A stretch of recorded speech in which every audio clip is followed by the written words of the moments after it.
Dans cette vidéo, on va voir ensemble les différentes nouveautés qu'il fallait retenir de la WWDC 2025. On va voir ce que Apple nous a proposé comme nouveauté pour nos applications. Mais d'abord, avant d'y aller, si t'es nouveau sur la chaîne, moi c'est Clément Golden, développeur iOS et formateur dans le domaine. Sur ce format de vidéo YouTube, à chaque épisode, on va décrypter ensemble une vidéo de la WWDC, la conférence des développeurs. Tu vas découvrir plein de super concepts et outils qui vont t'aider à créer des superbes applications que tes utilisateurs vont adorer. Donc n'hésite pas à laisser un like et à t'abonner pour ne rien louper. Allez, c'est parti.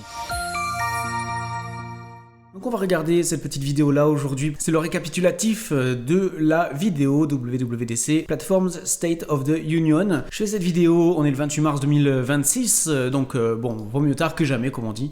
Et donc c'est parti, je mets le casque. Hello developers and welcome to the Platforms State of the Union recap. It's built with Liquid Glass. Et oui, bien sûr, ça commence avec du coup Liquid Glass, cette mise à jour, vous l'avez sûrement sur votre téléphone si vous avez un iPhone, cette mise à jour qui est sortie sur tous les OS d'Apple principalement, avec cet effet de glace que personnellement j'aime beaucoup. On n'a pas besoin forcément d'ajouter du code supplémentaire quand on va ajouter des boutons, que ce soit dans la barre de navigation du bas ou des boutons dans la toolbar, les boutons de retour, etc. Ça va directement prendre cet effet Liquid Glass sans travail supplémentaire. Et donc du coup, c'est la chose la plus importante selon moi qui a été ajoutée pour iOS 26 et les autres OS d'ailleurs. On a plusieurs types de glace. Une glace un petit peu opaque qui va s'ajouter par défaut à peu près partout, mais aussi on peut ajouter une glace un petit peu plus claire quand on a du contenu derrière qu'on veut voir. And there's a new tool for creating those stunning layered icons for your app. Icon Composer, une nouvelle application pour macOS qui vous permet de créer des icônes d'applications hyper simplement avec cet effet Liquid Glass. J'ai fait une vidéo, vous l'avez tout en haut si vous voulez. Vous pouvez le voir juste au-dessus de moi ici. On a deux icônes, on a le nuage tout seul et le soleil tout seul. Et du coup, on peut voir qu'ils sont au milieu ici. On peut leur donner différents effets à tous les deux. Et on peut voir bien sûr que le soleil apparaît un petit peu derrière le nuage. Donc on peut vraiment créer maintenant hyper facilement des icônes avec cet outil. C'est vraiment super. Petite pause rapide, si tu veux apprendre à créer des applications iOS tel un expert, eh bien n'hésite pas à t'inscrire gratuitement sur Appcademy, mon école en ligne. Tu peux commencer gratuitement un cours qui te donnera des solides fondations dans le domaine. Donc surtout, si tu as pour but de créer une application, que ce soit pour toi-même ou pour la publier sur l'App Store, tu vas apprendre plein de superbes choses.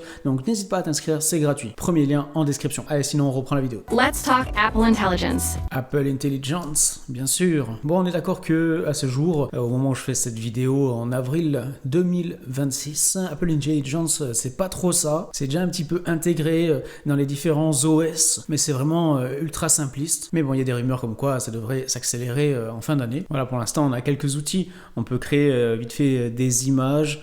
On peut modifier du texte, le résumer, le reformuler. On a quelques outils par-ci par-là, mais bon, c'est pas très glorieux et je sais pas vous, mais personnellement, je m'en sers quasiment pas. Foundation Models, un nouveau framework, donc une nouvelle caisse à outils que Apple nous fournit qui nous permet d'utiliser le modèle d'intelligence artificielle directement intégré dans les appareils. On va pouvoir les utiliser à l'intérieur de nos applications. Voilà à peu près les principales choses que ça nous permet de faire. Génération de contenu, génération d'images, plein de choses. Je vais pas tout lister, n'hésitez pas à faire pause si vous voulez pour tout lire. Pour être totalement transparent, je me suis pas encore penché sur le sujet de ce framework là. Je pense qu'il y a certaines fonctionnalités qui peuvent être intéressantes à ajouter dans certaines applications. En tout cas, ce framework est intéressant parce qu'il va fonctionner en local sur l'appareil de l'utilisateur, ça va pas être en réseau, donc ça va marcher hors ligne, ça va pouvoir garder les informations privées et en plus c'est gratuit pour l'utilisateur et pour le développeur, donc ça c'est très intéressant aussi. Next up, we're excited to introduce Xcode 26. Xcode 26. Et oui, maintenant on peut connecter directement une IA à Xcode. À l'intérieur de Xcode, on a une petite fenêtre,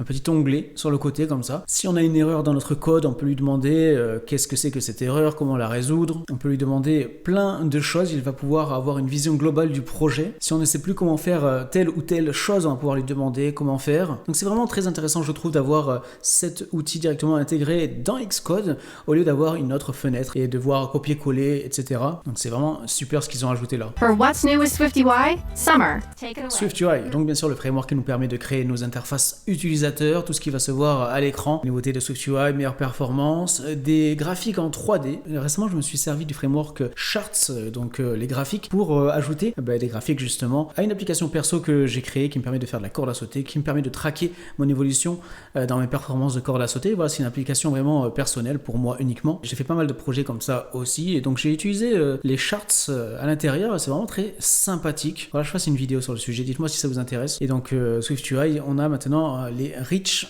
texte. Ça nous permet de personnaliser nos textes beaucoup plus en profondeur, par exemple faire ressortir un mot en particulier avec une taille plus grosse, avec une autre couleur, mais vraiment à l'intérieur d'un grand texte, faire ressortir certains mots, des choses comme ça. Check out Metal 4. Metal 4, le framework consacré aux jeux vidéo, au graphisme. Je ne crée pas beaucoup de jeux personnellement, j'en ai créé qu'un seul publié sur l'App Store, c'est Lightscape, lien en description si vous voulez. Et donc sur ce jeu j'avais utilisé le framework SceneKit. C'est un petit peu comme Unreal Engine mais version Apple, même si je dois dire que Unreal Engine est beaucoup plus puissant. Mais SceneKit ça permet de faire quelques petits trucs sympathiques quand même. Et donc on peut aussi utiliser Metal pour avoir des graphismes encore plus avancés, avec notamment du ray tracing, meilleure gestion de la lumière, tout ça. Metal FX Frame Interpolation and Denoising API. Le frame interpolation qui a été ajouté dans cette mise à jour, donc qui nous permet d'avoir une image plus fluide. Ça prend nos images de base et ça en génère entre pour avoir plus d'images par seconde et donc ça soit plus fluide. Et notamment voilà, ils ont aussi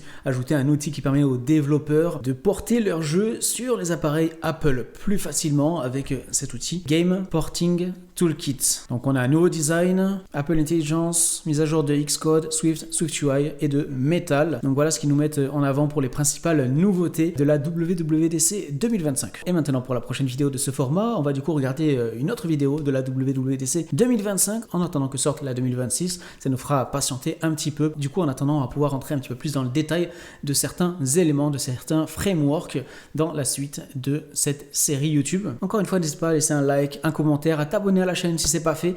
Et du coup on se retrouve pour une prochaine vidéo très bientôt. Allez salut!